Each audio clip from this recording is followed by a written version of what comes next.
Hello. അപ്പോൾ ഇന്ന് നമുക്കൊരു അവിയലുണ്ടാക്കാം. അപ്പം അവിയലിന് എല്ലാ പച്ചക്കറിയും എടുക്കാം. ഞാനൊരു കൂട്ടവിയലാണ് ഉണ്ടാക്കാൻ പോണത്. അപ്പം ഞാൻ മത്തങ്ങ എടുത്തിട്ടുണ്ട്, എടുത്തിട്ടുണ്ട്, അമരക്ക എടുത്തിട്ടുണ്ട്, ക്യാരറ്റ്, വെള്ളരി, തക്കാളി, മുരിങ്ങ, ഇത്രയും സാധനം എടുത്തേക്കുന്നത്. ഇതെല്ലാം കൂടി നമുക്ക് ഒരു പ്രഷർ കുക്കറിലോട്ട് ഇടാം. ഞാൻ പെട്ടെന്ന് ഉണ്ടാക്കാൻ വേണ്ടിയിട്ട് പ്രഷർ കുക്കറിലിട്ടാണ് വേവിക്കുന്നത്. നമുക്കിതല്ലാതെ ചട്ടിയിൽ വെള്ളം ഒഴിച്ച് വെച്ച് വേവിക്കാം.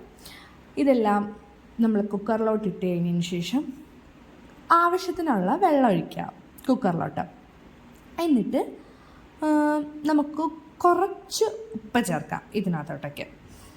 അതിനുശേഷം പ്രഷർ കുക്കർ അടച്ച് വെച്ച് ഫിസിലിട്ട് ഒരു 1-2 ഫിസിൽ വരുന്ന വരെ വേവിക്കാം. ഒത്തിരി വേവിക്കേണ്ട കാര്യമില്ല, കാരണം എല്ലാം പച്ചക്കറി എല്ലാം കൂടി ഒത്തിരി അങ്ങ് അടിഞ്ഞു പോകും. അപ്പോൾ ഞാനൊരു 2 ഫിസിലേ കേൾപ്പിക്കാറുള്ളൂ. അപ്പോൾ ആ സമയം കൊണ്ട് നമുക്ക് ഒരു അരപ്പുണ്ടാക്കാം. തേങ്ങ എടുക്കുക, അതിനകത്തോട്ടേക്ക് വെളുത്തുള്ളി, കുഞ്ഞുള്ളി, കുറച്ച് ജീരകം, പിന്നെ മഞ്ഞൾപ്പൊടി, പിന്നെ നമുക്ക് വേണ്ടത് പച്ചമുളകാണ്. പച്ചമുളക് കൂടി ഇട്ടിട്ട് ഇത് നമുക്ക് അരച്ചെടുക്കാം. അപ്പോഴത്തേനും നമ്മുടെ പച്ചക്കറി എല്ലാം അവിടെ വെന്ത് വന്നിട്ടുണ്ടാവും.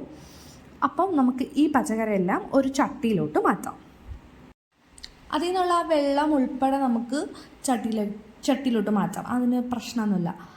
എന്നിട്ട് നമുക്ക് ജസ്റ്റ് ചെറുതായിട്ടൊന്ന് ഇളക്കി യോജിപ്പിച്ചിട്ട് ഈ അരച്ച് വെച്ചേക്കുന്ന അരപ്പെല്ലാം നമുക്ക് ഈ പച്ചക്കറിയിലോട്ട് ഇട്ട് കൊടുക്കാം. എന്നിട്ട് വീണ്ടും ഒന്ന് ഇളക്കി ഈ അരപ്പെല്ലാം എല്ലാ പച്ചക്കറിയിലൊക്കെ പിടിക്കുന്ന രീതിക്ക് ഒന്ന് ഇളക്കി എടുത്തതിന് ശേഷം നമുക്ക് അതിനകത്തുള്ള വെള്ളമൊക്കെ പറ്റി വരാൻ വേണ്ടിയിട്ട് കുറച്ച് നേരം വെയിറ്റ് ചെയ്യാം.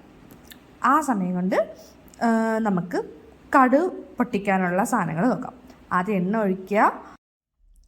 എണ്ണ നന്നായിട്ട് തിളച്ച് വരണം.